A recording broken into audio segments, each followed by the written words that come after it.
Eu nunca pensei que fosse fazer isso. 38 anos. Uma empresa que move montanhas, literalmente, porque mineração é isso. Você enfia máquinas dentro da terra e tira riqueza de onde outros só veem pedra. Bilhões sob gestão. Escritórios em 4 estados. 312 funcionários que dependem de mim todo dia. E eu num gabinete de mogno invernizado no 40º andar de um prédio, que tem o meu sobrenome na fachada, ligando para o meu advogado às 11 da noite para pedir que ele me arranje uma esposa. Deixa eu te contar como um homem chega a esse ponto. O meu avô se chamava Augusto Valente.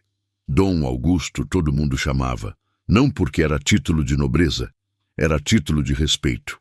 O tipo de homem que entrou numa sala em 1962 com uma ideia e uma fome que nenhuma refeição satisfazia e saiu décadas depois com um conglomerado que valia mais do que alguns países. Ele era duro, frio como minério bruto, não abraçava, não elogiava. A maior demonstração de afeto que eu recebi dele foi quando eu tinha 12 anos e acertei uma conta complexa de cabeça na frente de uns sócios e ele virou para o lado e disse: "Esse menino vai presidir o grupo", sem olhar para mim, sem sorrir, como se estivesse registrando um fato contábil. Eu tinha 7 anos quando o meu pai morreu, acidente de carro numa estrada molhada.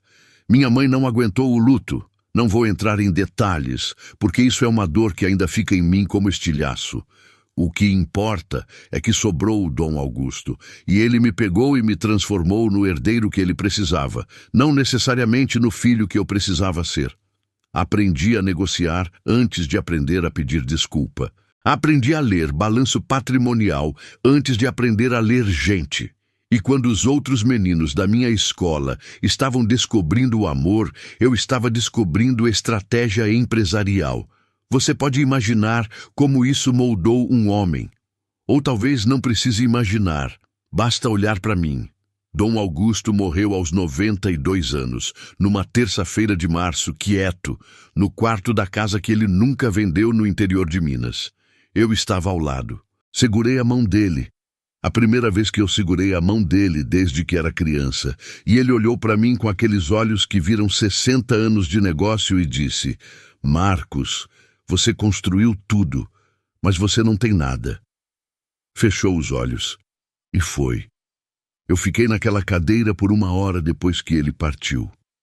Sem chorar, sem rezar, só processando a última coisa que ele me disse, porque eu sabia que era verdade. E odiei saber que era verdade. O testamento foi lido na semana seguinte. Eu estava preparado para receber o grupo como sempre foi combinado. Única herdeiro, presidente de direito, transição limpa. O que eu não estava preparado era para a cláusula que meu advogado, o Renato, leu com a voz de quem está desarmando uma bomba. A presidência do Grupo Valente permanecerá com Marcos Augusto Valente desde que ele esteja legalmente casado até a data de seu 39º aniversário. Caso a condição não seja cumprida, a gestão será transferida ao Conselho Administrativo e o patrimônio familiar será redistribuído entre as fundações listadas no anexo B. Eu ouvi, processei e disse: "Renato, isso tem solução jurídica." Renato me olhou com a expressão de quem já tentou. "Marcos, eu passei 3 dias com 6 advogados especialistas em direito sucessório. A cláusula é blindada. O teu avô contratou o melhor escritório do país para redigir isso. Não tem recurso. 40 dias até o meu aniversário de 39 anos.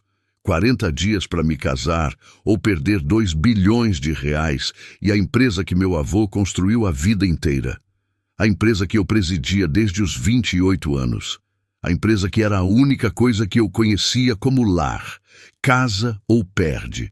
Eu não dormi naquela noite. Fiquei no escritório até às 4 da manhã olhando para o skyline da cidade pela janela do 40º andar. E pensei: o Dom Augusto era calculista até na morte. Ele sabia exatamente o que estava fazendo. Ele passou a vida inteira vendo eu construir patrimônio e não construir nada mais. E na última jogada que ele podia fazer, ele me obrigou a sentar e pensar num tipo de coisa que eu passei décadas ignorando. Liguei para o Renato às 6 da manhã. Arranja uma candidata, contrato de 2 anos, casamento civil, nada de cerimônia. Ela recebe 500 mil na assinatura, 20 mil por mês durante o contrato e mais 500 mil na saída. Divórcio limpo, sem disputa, sem escândalo. Eu preciso de alguém discreta, simples, que não queira aparecer, que não queira virar personagem pública, que entenda que é um acordo comercial e trate como tal. Renato. Marcos, você está me pedindo para comprar uma esposa. Eu tô te pedindo para me arranjar um acordo que me permita manter o que o meu avô construiu. Chama do que quiser. As candidatas começaram a aparecer em 3 dias. E foi aí que eu entendi que o problema não era encontrar uma mulher disposta. O problema era que as mulheres dispostas queriam coisas que não estavam no contrato. A primeira queria que eu a apresentasse em eventos como minha esposa, de forma que gerasse cobertura de imprensa. A segunda negociou por 2 dias e, no fim, pediu participação societária. A terceira, e aqui eu precisei sair da sala antes de dizer algo que não deveria, me perguntou se eu tinha problema em ela namorar outras pessoas durante o contrato, porque ela não queria sacrificar a vida amorosa. Eu devolvi as 3 para o Renato com um recado simples.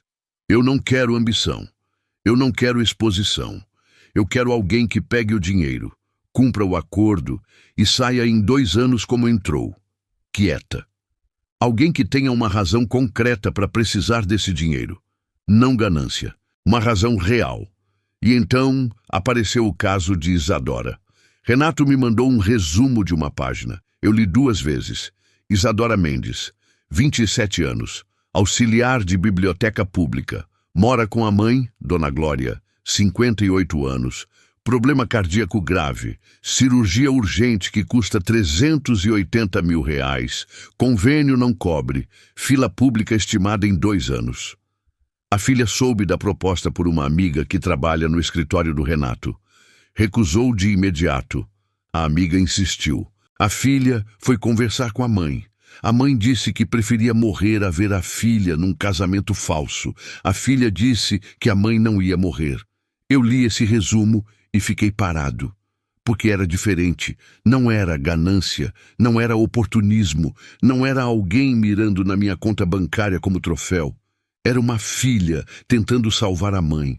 Era o tipo de motivação que eu entendia, não pelo amor que eu nunca priorizei, mas pela lealdade, pela lógica de fazer o que precisa ser feito por quem você não consegue deixar para trás. Liguei para o Renato. Marca a reunião. A reunião aconteceu num escritório neutro, não o meu, para não intimidar. Isadora chegou 5 minutos antes do horário. Isso eu soube depois pelo Renato, 5 minutos antes. Numa reunião que provavelmente era a coisa mais fora da realidade que ela já tinha feito na vida, entrar num escritório de advocacia corporativa para discutir os termos de um casamento por contrato com um bilionário que ela nunca tinha visto na vida. Eu entrei. Ela estava sentada do outro lado da mesa. Cabelos castanho claros, ondulados, puxados para trás de forma simples. Olhos grandes, o tipo de olho que não esconde o que está sentindo. Vestiu uma blusa de algodão azul marinho e uma calça social que claramente não era do dia a dia dela. Ela tinha se arrumado para a reunião. Não glamourizado. Arrumado. A diferença entre as duas coisas me chamou a atenção de um jeito que eu não soube nomear naquele momento. Ela não me estendeu a mão primeiro. Esperou eu estender. Isso eu notei. Sentei. Abri a pasta com o contrato e disse, direto, como eu faço em qualquer negociação. Você leu os termos. Tem alguma dúvida antes de prosseguirmos? Isadora olhou para mim e disse, tenho uma condição que não está no contrato. Eu fechei a pasta levemente. Qual? Ela. Eu quero que o valor da cirurgia da minha mãe seja pago antes da assinatura. Não depois. Não junto. Antes. Porque se por algum motivo o acordo cair antes de eu assinar, Eu preciso que a cirurgia já esteja garantida. Pausa. Essa é a única condição que tenho. Eu olhei para ela por um segundo a mais do que o necessário. E pensei, essa mulher entrou aqui para proteger a mãe, não para proteger ela mesma. Ela não pediu adiantamento do próprio pagamento. Pediu que a razão pela qual ela estava aqui fosse garantida primeiro. Disse, aceito, sem negociar. Porque não tinha o que negociar. Ela estava certa. Assinamos na semana seguinte. O casamento foi marcado em 20 dias. E enquanto eu voltava para o escritório no mesmo dia da reunião, dentro do carro com o motorista, atravessando o trânsito da tarde, eu fiquei olhando pela janela, pensando numa coisa estranha para um homem que acabara de comprar uma esposa por conveniência. Ela esperou eu estender a mão primeiro, e por algum motivo que eu ainda não conseguia entender, isso ficou comigo o resto do dia. Deixa o like se você chegou até aqui. E me conta. Você acredita que às vezes a vida te empurra para exatamente o lugar que você precisava estar, mesmo que pareça um erro no começo? O cartório tinha cheiro de papel velho e ar-condicionado fraco. Eu já assinei contratos em escritórios com vista para o oceano, em salas com mesa de mármore italiano, em ambientes projetados especificamente para fazer quem está do outro lado sentir o peso do que está sendo acordado. Sei o que é um ambiente construído para impressionar. O cartório do 11º Distrito não era nada disso. Era uma sala retangular com cadeiras plásticas encostadas na parede, um balcão de fórmica desgastada e uma funcionária de óculos de grau que processava o nosso casamento com a mesma energia emocional de quem emite segunda via de documento. Eu estava de terno preto, sem gravata. Uma concessão que fiz porque Renato me disse que gravata em cartório de registro civil parecia afetação. Ele tinha razão. Mas eu me senti estranho assim mesmo, como se a ausência da gravata fosse uma fissura na armadura. Isadora chegou com a Juliana, a amiga que tinha intermediado o contato com o escritório. Vestia um vestido branco simples, de tecido leve, que eu soube depois ser emprestado. Cabelo solto, sem joias, um batom rosa claro que provavelmente era o único que ela tinha. E mesmo assim, eu preciso ser honesto contigo aqui, porque é para isso que eu tô contando essa história. Ela era bonita de um jeito que não pedia licença. Não era o tipo de beleza que entra numa sala e anuncia a própria chegada. Era o tipo que você percebe 2 minutos depois que ela chegou, quando você para de olhar para o que está na frente e começa a olhar para o que está ao lado. Do outro lado da sala, numa cadeira de rodas que o hospital havia emprestado, estava Dona Glória. 58 anos, cabelos grisalhos presos num coque, o rosto de quem trabalhou a vida inteira com as próprias mãos e não tem vergonha disso. Ela me olhou quando eu entrei, e foi o tipo de olhar que só mãe sabe dar. Aquele que te avalia da cabeça aos pés e chega a uma conclusão antes que você abra a boca. O olhar dela disse alguma coisa que os lábios dela não disseram naquele momento. Eu soube que ela tinha uma opinião formada sobre mim. E soube que a opinião não era completamente favorável, mas ela estava lá, doente, na cadeira de rodas, com o coração literalmente comprometido, e estava lá, porque a filha ia casar e a mãe não ia faltar, mesmo que o casamento fosse papel. Mesmo que ela discordasse, mesmo que custasse esforço que ela não tinha sobrando. Isadora foi até ela antes de qualquer coisa. Agachou do lado da cadeira. As duas conversaram baixinho. Eu não ouvi o que disseram. Fiquei do lado oposto da sala fazendo o que faço quando não sei o que fazer. Olhei para o celular, mas eu vi. Vi Dona Glória pegar o rosto da filha com as 2 mãos. Vi Isadora fechar os olhos por um segundo. Vi a mãe dizer alguma coisa que fez os ombros da filha afundarem levemente. Não de tristeza, mas daquele jeito que a gente afrouxa quando alguém que a gente ama diz exatamente o que precisava ouvir. A cerimônia durou 11 minutos. A funcionária de óculos leu os termos no mesmo tom que usaria para ler a previsão do tempo. Assinamos. As testemunhas assinaram. Renato pelo meu lado, Juliana pelo lado dela. A funcionária carimbou. Disse: podem se cumprimentar em vez de podem se beijar. Talvez por protocolo, talvez por bom senso, talvez porque havia algo na nossa postura que deixava claro que beijo não estava nos planos. Eu estendi a mão para Isadora. Ela olhou para a mão, depois olhou para mim e apertou, firme, breve. O aperto de quem acabou de fechar um acordo e sabe exatamente o que acabou de fazer. Dona Glória foi até Isadora em seguida. Abraçou a filha com a força que só existe quando o corpo já não tem muita força sobrando, mas o coração não aceita economizar. Eu ouvi dessa vez. Dona Glória disse: filha, esse homem não te merece, mas a vida nem sempre dá o que a gente merece. Dá o que a gente precisa. Volta inteira para mim. Isadora respondeu alguma coisa no ouvido da mãe que eu não ouvi. Dona Glória me olhou por cima do ombro da filha, direto nos olhos.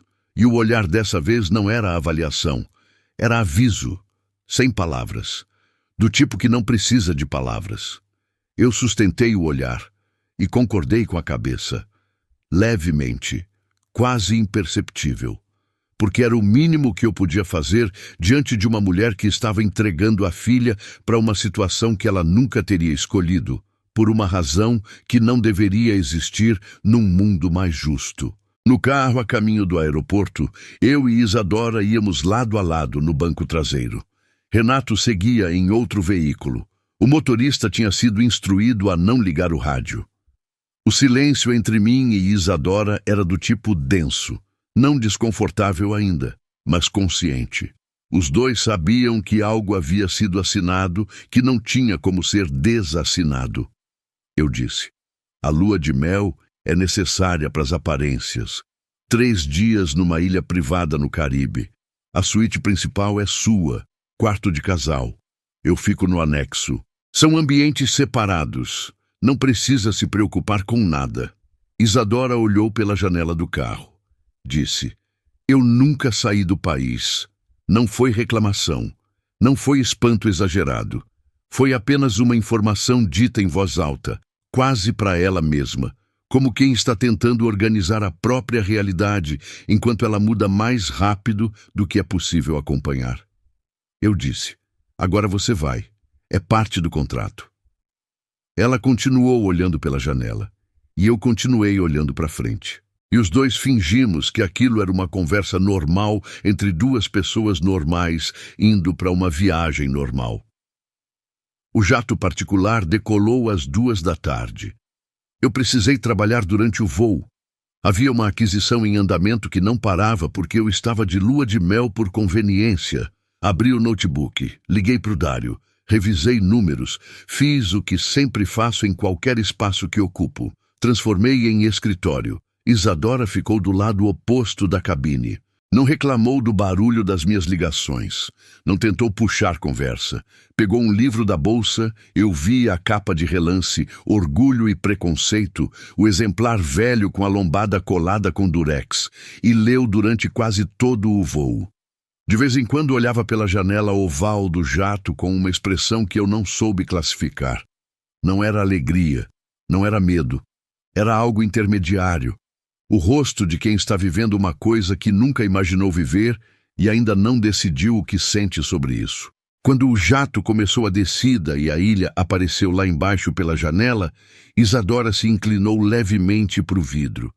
Eu vi o momento exato em que ela viu, porque os ombros dela mudaram.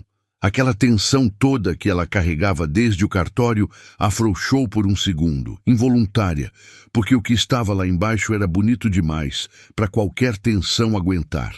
Areia branca, água que ia do turquesa ao azul profundo em gradações que pareciam pintadas, vegetação densa nas bordas. Uma construção pequena e sofisticada no centro, a vila que eu havia alugado por 3 dias. Ao redor, apenas oceano. A pista de pouso era privada. Quando o jato parou e a porta abriu, o calor úmido e salgado do Caribe entrou de uma vez. Isadora foi a primeira a descer a escada. Pisou no asfalto da pista e parou. Ficou parada. Olhou para um lado. Olhou para o outro. Levantou o rosto para o sol. Fechou os olhos por 3 segundos. Eu desci atrás dela e fiquei parado também, porque havia algo naquela cena que me impediu de continuar andando. Essa mulher, que nunca tinha saído do país, que tinha um exemplar de orgulho e preconceito com lombada colada com durex, que tinha pedido que a cirurgia da mãe fosse paga antes da própria assinatura, estava parada numa pista de pouso privada no Caribe, com o rosto levantado para o sol, como se estivesse recebendo algo que levou tempo demais para chegar. Ela abriu os olhos, olhou para mim e disse: "Isso é real?"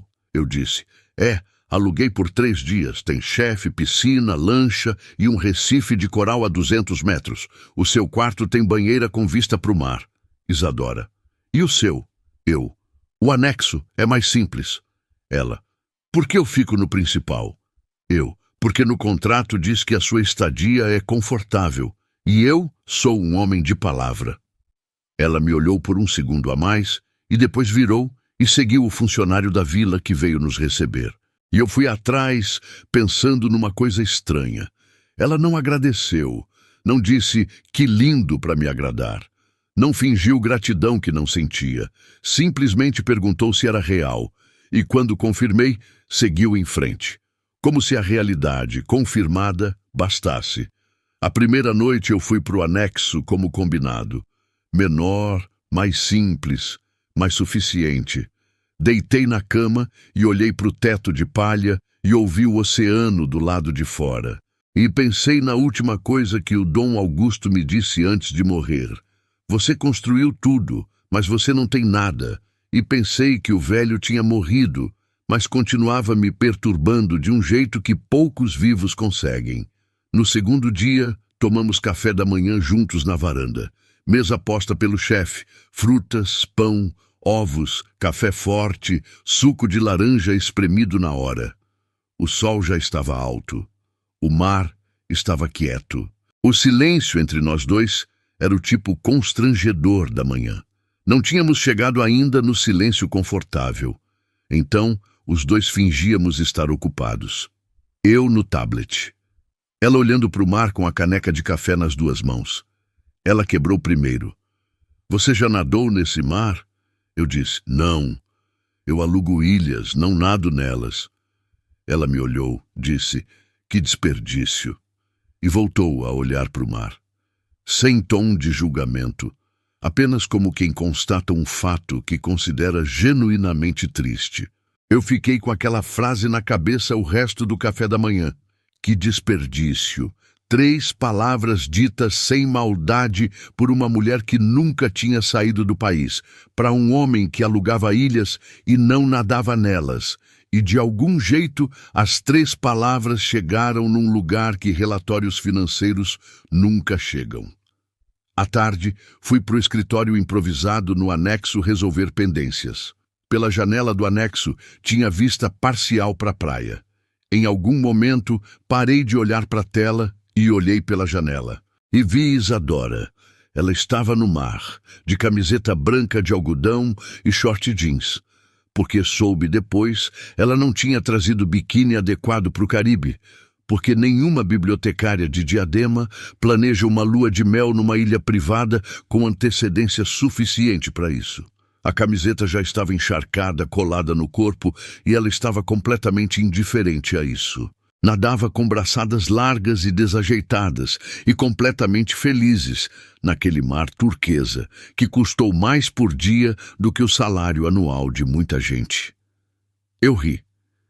Não foi uma risada contida, educada, corporativa. Foi uma risada verdadeira. O tipo que sai antes que você decida se vai sair.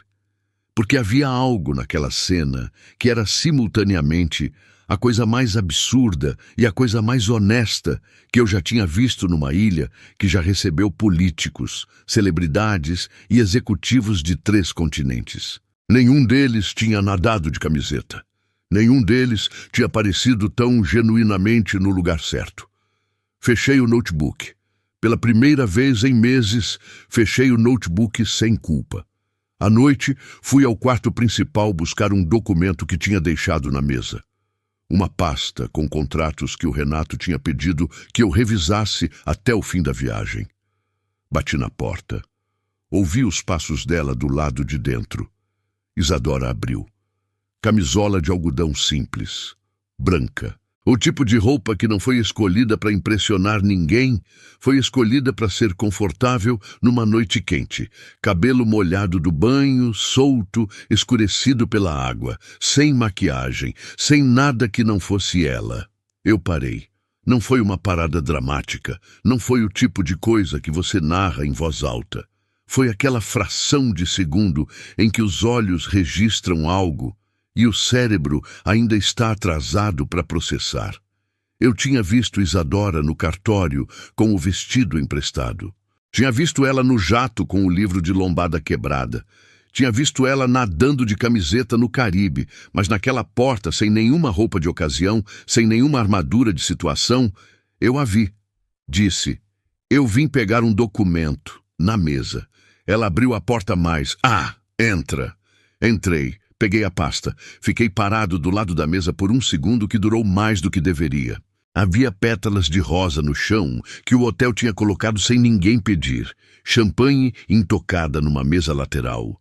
Velas que Isadora tinha apagado. A suíte cheirava a protetor solar e sabonete de coco. Não a perfume caro, porque ela não tinha trazido perfume caro. O que foi? Ela perguntou. Nada, eu disse. Boa noite. Saí.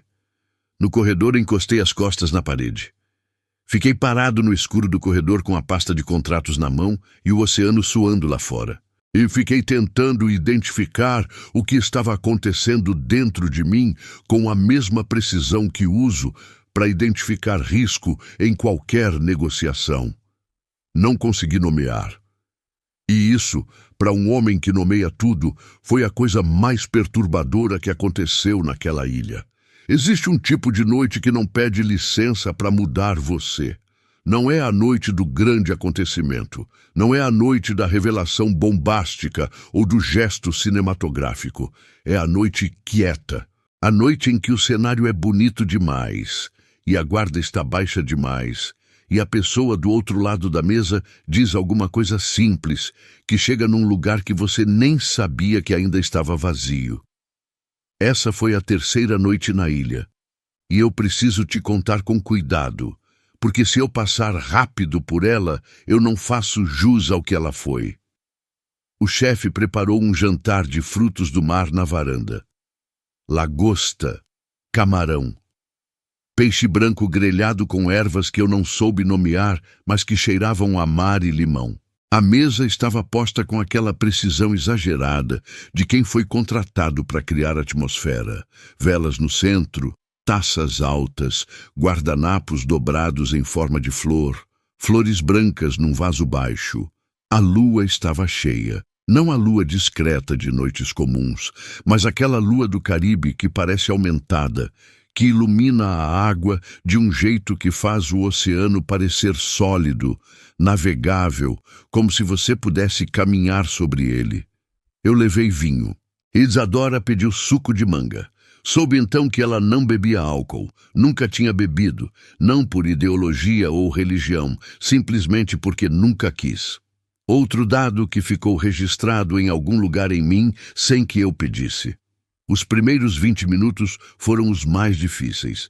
Não porque houvesse tensão hostil, não havia. Era aquela dificuldade específica de duas pessoas que assinaram um contrato juntas e ainda não sabem o que são uma para outra fora das cláusulas. Tentei assuntos seguros. Perguntei sobre o voo de volta. Amanhã cedo, 7h30, o jato estaria na pista às 7. Ela disse, tá bom. E cortou o camarão com mais atenção do que o camarão exigia. Eu mencionei o Recife de Coral que ela não tinha visitado. Ela disse que ia deixar para outra vez, com o tom de quem sabe que provavelmente não vai ter outra vez. O silêncio voltava entre cada troca. Não o silêncio confortável de quem não precisa falar, mas o silêncio desconfortável de quem ainda não encontrou o tom certo. Então o vinho ajudou, e a noite ajudou, e a lua ajudou. Não sei quem abriu primeiro, acho que fui eu, talvez porque o vinho relaxe o controle que eu normalmente mantenho sobre o que digo e o que guardo, e eu tenho controle suficiente para que mesmo relaxado ainda seja funcional, só menos blindado. Comecei a falar do avô. Não o discurso que eu dou em entrevistas. Dom Augusto Valente foi um visionário que construiu um legado, e outras frases que eu repito há anos no automático. Falei do avô de verdade. Disse: ele me criou depois que meu pai morreu. Eu tinha 7 anos. Ele era duro, frio. Me ensinou a negociar antes de me ensinar a sorrir. Não porque era mau. Eu precisei de muito tempo para entender isso. Era porque ele acreditava que o mundo não tem clemência com quem não está preparado. E preparar eu era a única forma de amor que ele conhecia. O testamento com a cláusula de casamento é o jeito dele me dizer, da única forma que ele sabia, que eu precisava de alguém. Porque ele viu a vida inteira que eu nunca ia procurar sozinho. Isadora parou de comer. Me olhou. Não com pena. Odeio pena. Identifico de longe, e ela não era isso. Era atenção. O tipo de atenção que algumas pessoas têm e que faz a diferença entre ouvir e escutar. Disse: a minha mãe me criou sozinha também. O meu pai foi embora quando eu tinha 3 anos. Não morreu. Simplesmente foi. Uma manhã eu acordei e ele não estava mais. E a minha mãe nunca explicou completamente e eu nunca perguntei completamente porque havia uma parte de mim que achava que se eu perguntasse direito ia ter que processar uma resposta que eu não estava pronta para receber. Ela bebeu o suco de manga, continuou. Ela fazia faxina em 3 casas para pagar a minha escola.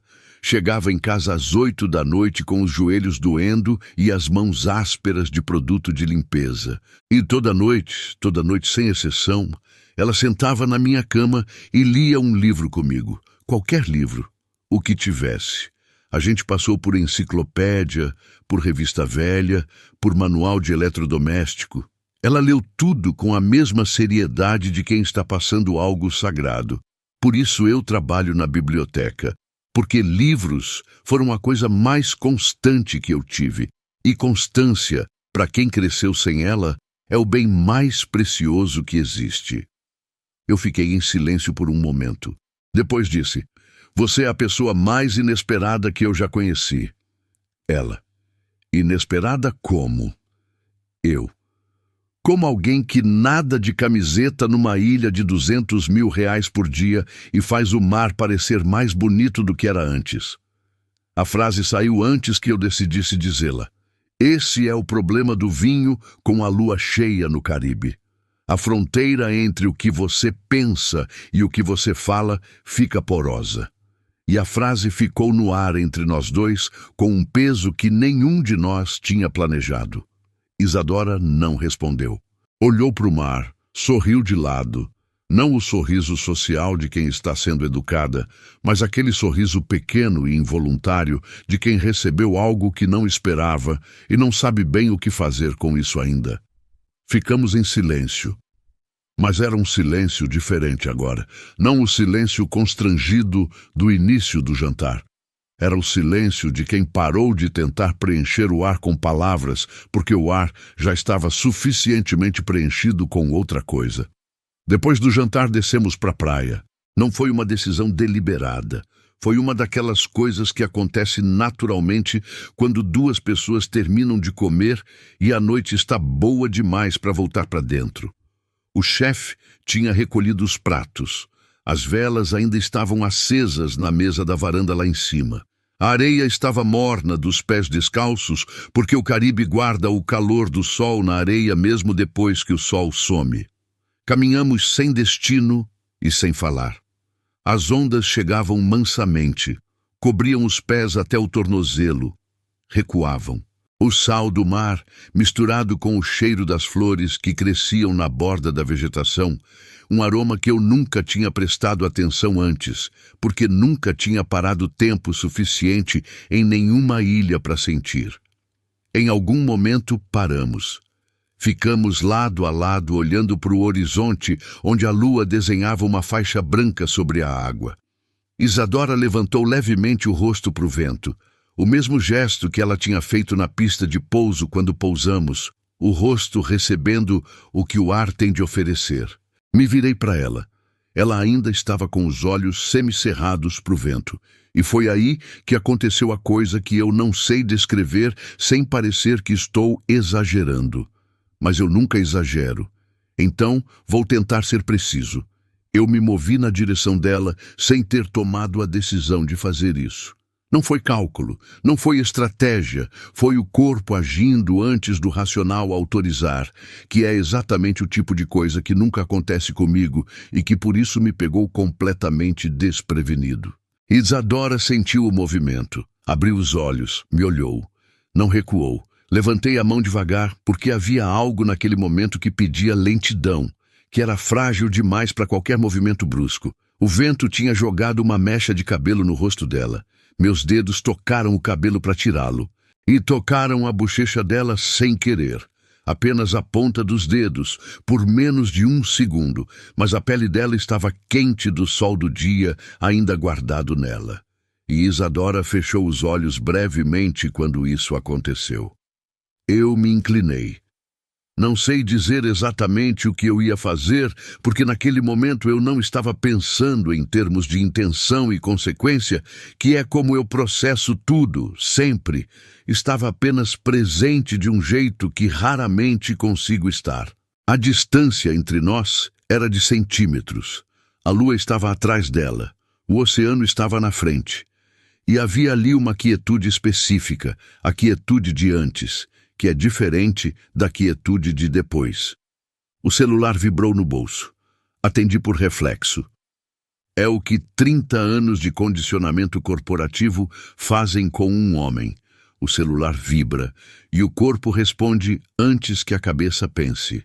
Dário, o diretor financeiro do grupo. A voz dele chegou pelo fone com aquela urgência administrativa que ele usa para tudo, porque para ele tudo é urgente.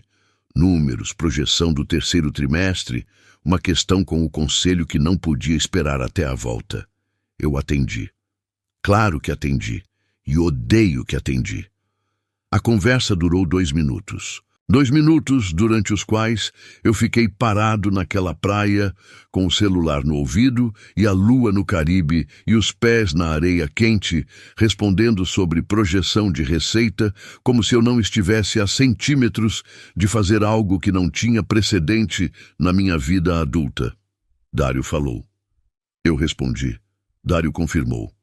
Eu disse que ia verificar quando voltasse. Desliguei. Isadora já tinha entrado no quarto. A porta estava fechada. Fiquei parado do lado de fora da suíte principal, com a mão levantada para bater e não bati. Porque o que eu ia dizer? Desculpa, meu diretor financeiro achou que a projeção do 3º trimestre era mais urgente do que aquilo que estava prestes a acontecer entre nós dois naquela praia? A frase não existia, o momento não existia mais. Tinha fechado como uma janela fecha quando o vento muda de direção. Antes você podia sair, depois não pode mais. Encostei a testa na porta de madeira da suíte. Do lado de dentro, silêncio. Fiquei assim por um tempo que não soube medir. Ouvi o oceano. Ouvi o vento nas folhas da vegetação. Ouvi o nada que vem depois de um momento que passou.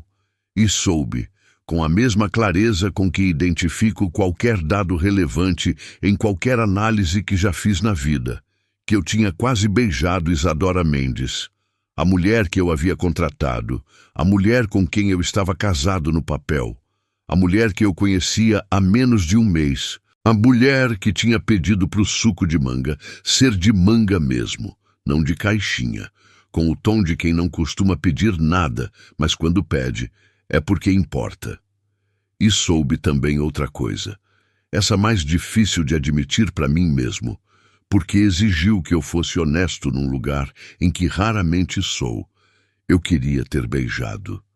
Na manhã seguinte, o jato decolou às 7h45. Isadora estava com o livro de Orgulho e Preconceito aberto no colo, mas eu notei que ela não virou uma página sequer durante os primeiros 40 minutos de voo. Eu abri o notebook e não escrevi uma palavra sequer durante os primeiros 40 minutos de voo. Os dois fingindo fazer o que sempre fazem. Os dois não fazendo nada. O silêncio entre nós no avião era o mesmo de antes, sentados lado a lado na cabine, cada um no seu espaço demarcado. Mas era um silêncio completamente diferente. Não era o silêncio de dois desconhecidos que assinaram um contrato. Era o silêncio de duas pessoas que sabem de algo e ainda não decidiram o que fazer com o que sabem. Carregado, dos dois lados. E por alguma razão que eu não soube nomear naquela altura, mas que começo a entender agora. Era o silêncio mais honesto que eu já compartilhei com alguém na vida inteira.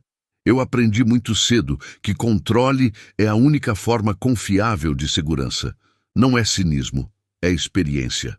Quando você perde o pai aos 7 anos e o avô que assume no lugar dele é um homem que trata afeto como fraqueza operacional, você aprende que o mundo não tem estrutura emocional confiável. O que tem estrutura confiável são os acordos, os contratos, as cláusulas que definem o que cada parte deve e o que cada parte recebe.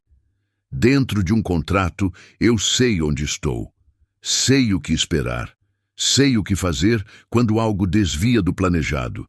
Revejo os termos, renegocio ou encerro. O problema de Isadora era que ela não cabia nos termos. De volta da ilha, eu a instalei na cobertura como acordado.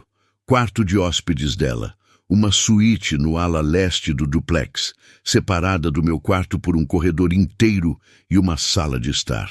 O assistente havia montado o closet com roupas novas antes da nossa chegada. Ternos sociais, vestidos de gala, sapatos de grife, tudo selecionado por uma consultora de imagem que eu usei uma vez para preparar minha ex-assistente para uma conferência internacional. Isadora abriu o closet. Ficou parada na porta olhando por uns 30 segundos.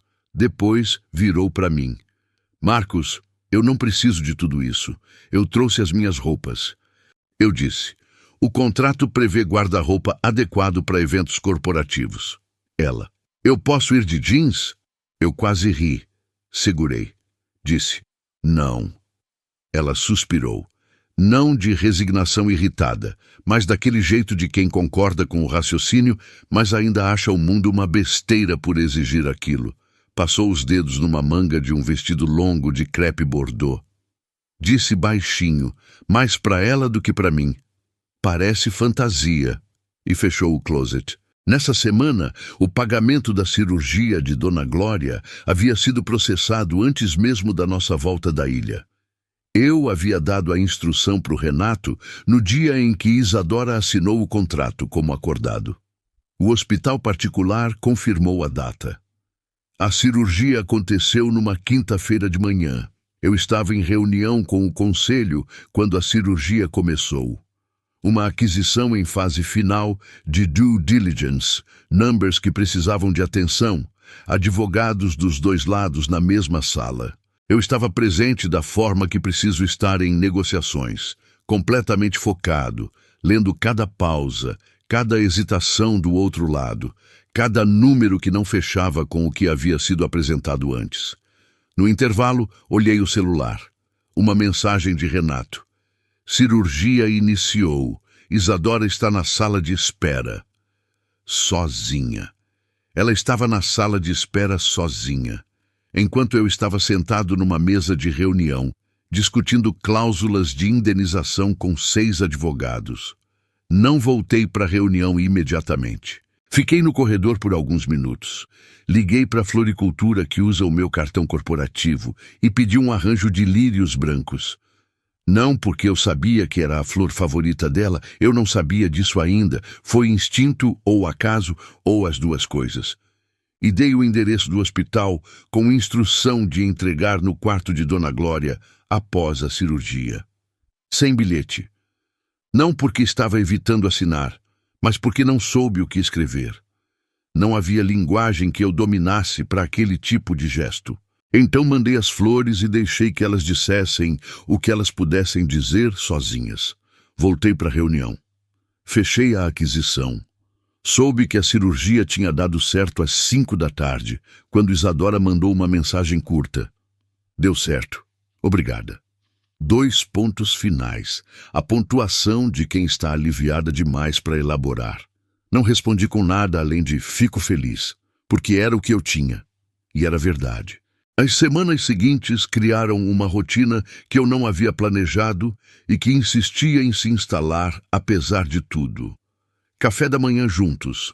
Eu com o tablet de notícias, ela com algum romance que trocava a cada 3 dias, porque Isadora lê rápido e sem culpa, como quem faz algo que considera essencial e não vai pedir desculpa pela velocidade. Jantar quando eu não tinha evento. E aí eu descobri que Isadora cozinhava. A Marta, que trabalha na cobertura há 6 anos e já viu de tudo, ficou visivelmente desconcertada quando Isadora apareceu na cozinha na segunda semana, perguntando onde ficava o azeite bom. Marta disse depois, com aquela franqueza que só pessoas que trabalham há muito tempo para você permitem. Dr. Marcos, a senhora pediu para usar a cozinha. A cozinha. Ninguém pede isso aqui. Como se usar a cozinha da própria casa fosse uma excentricidade que precisava ser registrada. Isadora cozinhava como fazia tudo, sem performance, sem cerimônia. Cozinhava de chinela, com o cabelo preso num grampo improvisado, cantarolando baixinho músicas que eu não reconhecia. E a cobertura, que durante 8 anos cheirou a produto de limpeza caro e ausência, passou a cheirar a alho refogando no azeite e a café coado que ela insistia em fazer no coador de pano que ela havia trazido na mala, porque café de cápsula não é café, Marcos, é ilusão de café. Eu bebi o café dela na segunda manhã sem comentar. Na terceira manhã pedi outro. Na quinta manhã, a máquina de cápsula estava encostada no canto. O primeiro evento corporativo grande chegou 3 semanas após a volta da ilha. Jantar de gala anual do grupo, 300 convidados, investidores nacionais e internacionais, parceiros estratégicos, toda a diretoria, imprensa de negócios. O tipo de evento em que cada detalhe é calculado para comunicar solidez, sofisticação e continuidade. E pela primeira vez em 8 anos, presidindo o grupo, eu ia chegar com uma esposa. Isadora ficou 40 minutos na frente do espelho antes de sair. Eu sei porque passei pelo corredor 2 vezes, fingindo que ia buscar algo, e ouvi o silêncio concentrado do outro lado da porta. O silêncio de quem está tentando entender como se relacionar com uma versão de si mesmo que não reconhece completamente. Ela saiu do quarto de vestido de crepe azul marinho longo, cabelo preso num coque que a consultora tinha ensinado, joias que eram do acervo da empresa, discretas, adequadas, pesadas, do jeito que joias de valor são pesadas, salto alto, maquiagem que alguém havia feito profissionalmente naquela tarde, estava bonita, estava evidentemente desconfortável. No elevador, descendo para o carro, ela ficou parada com os ombros ligeiramente elevados. O tipo de postura de quem está usando uma armadura que não foi feita para ele. Disse, eu tô andando diferente com esse sapato. Eu disse, você vai acostumar. Ela, quanto tempo demora? Eu, depende de quantas vezes você usa. Ela, olhando para o espelho do elevador. Torço para ser poucas. No salão do evento, Isadora ficou ao meu lado nos primeiros 30 minutos, com a postura de quem está seguindo um protocolo que estudou, mas ainda não internalizou. Cumprimentava quando eu apresentava. Sorria no momento certo. Respondia perguntas com precisão e brevidade, não porque estava sendo calculada, mas porque não tinha intimidade suficiente com aquele mundo para improvisar. Então dizia o essencial e parava antes do supérfluo. O que paradoxalmente a fazia parecer mais sofisticada do que muita gente ali que falava demais.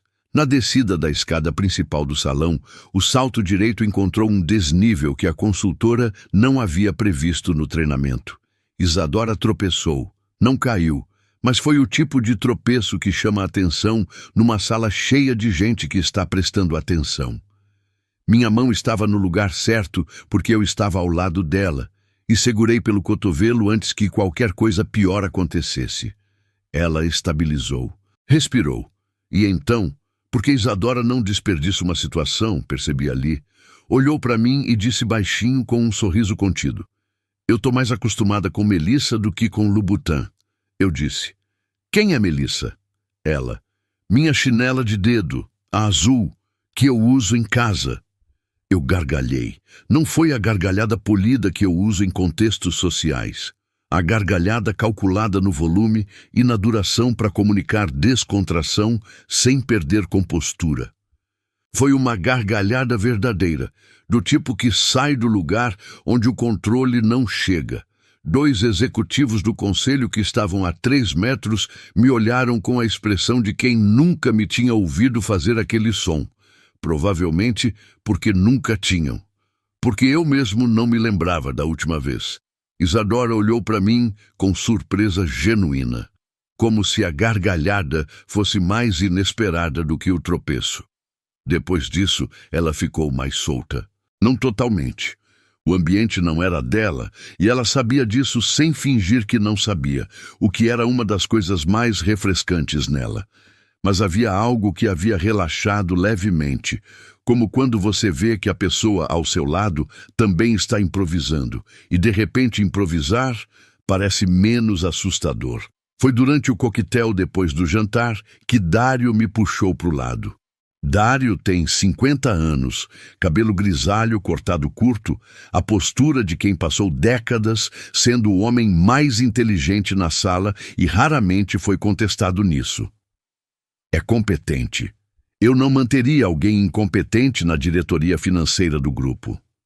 Mas Dário opera dentro de um modelo de mundo muito específico, onde cada coisa e cada pessoa tem um valor de mercado, e esse valor determina o lugar que ocupa. É um modelo que eu mesmo usei por muito tempo. Por isso, sei identificá-lo de longe. Ele disse: "Marcos, preciso de 2 minutos." Me levou até um corredor lateral, fora do alcance imediato do burburinho do salão. Disse: "Essa menina é simples demais para o nosso mundo. Os investidores japoneses perguntaram de onde ela veio. O Henrique da diretoria foi até mim perguntando o histórico dela. Tem gente desconfiando que o casamento é de conveniência." Ele pausou. Esperou minha reação como quem lança uma isca e observa. Eu olhei para Dário com o olhar que uso em negociações, quando a outra parte acabou de mostrar a carta errada, achando que era a carta certa. Disse: "Dário, ela é minha esposa. Se alguém está especulando sobre a natureza do meu casamento, o problema é a fonte de entretenimento dessa pessoa, não o meu casamento. E se os eventos do grupo não estão sendo organizados de forma a garantir que minha esposa se sinta confortável, o problema é de quem organiza os eventos, que é você. Então, se eu fosse você, eu me preocuparia menos com a origem da Isadora e mais com o fato de que a descida da escada principal tem um desnível que não foi sinalizado e que quase derrubou a minha esposa na frente de 300 pessoas." Dário abriu a boca. Fechou. Recuou meio passo. Continuei: "Se alguém tiver mais alguma pergunta sobre quem ela é, me manda diretamente. Eu respondo pessoalmente." Voltei para o salão. Encontrei Isadora do outro lado, conversando com a esposa de um investidor português, uma mulher de 60 anos que havia perguntado sobre o livro que Isadora mencionou em algum momento, e as duas estavam numa conversa animada sobre literatura que claramente não precisava de mim para continuar. Isadora não tinha visto a conversa com Dário, mas quando me aproximei, ela me olhou e disse: "O que o Dário disse? Direto, sem preâmbulo, porque Isadora não desperdiça palavras chegando ao ponto." Eu disse que os vinhos estavam quentes. Ela me olhou por um segundo, disse: "Mentiroso." Ele falou de mim. Não era acusação, era constatação. Ela sabia, porque Isadora observa. Eu estava aprendendo. Ela não fala muito em ambientes novos, mas observa tudo. E havia visto Dário me puxar para o lado e lido o que havia para ler na linguagem corporal dos dois. Disse: Ele disse que você era simples demais para o nosso mundo. Isadora ficou em silêncio por um momento. Não com a expressão de quem foi ferida, com a expressão de quem está processando uma informação e decidindo o que fazer com ela. Depois disse, e você? Disse que o mundo que não aceita você é o mundo que eu vou mudar. A frase saiu inteira, sem revisão, sem o filtro que eu normalmente coloco entre o que penso e o que digo. Saiu como verdade dita em voz alta, o tipo de coisa que você só percebe que acredita de verdade quando ouve a si mesmo dizendo. Isadora olhou pela janela panorâmica do salão. A cidade lá fora, iluminada. Ficou assim por alguns segundos e sorriu de lado. O mesmo sorriso pequeno e involuntário da varanda na ilha, quando eu disse que ela fazia o mar parecer mais bonito. No carro voltando, o motorista seguia pelo trânsito da noite. A cidade passando pela janela. Isadora tinha tirado o salto e estava descalça no banco de couro. Os pés cruzados. O vestido de crepe azul marinho que não era dela e as joias da empresa que ela devolveria amanhã e o coque que estava levemente desmanchando porque a noite tinha sido longa. Mas o sorriso ainda estava lá.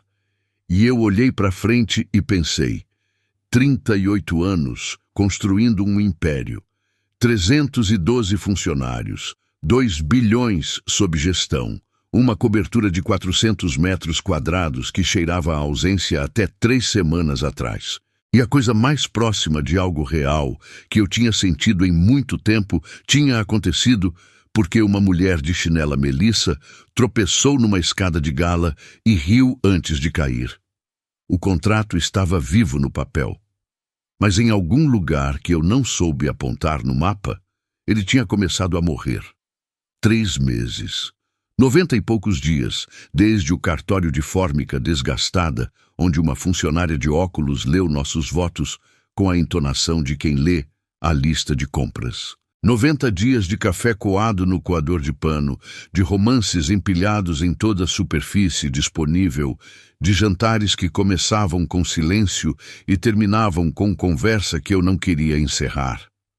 90 dias de uma vida que eu não havia planejado e que insistia em parecer mais real do que tudo que eu havia planejado antes.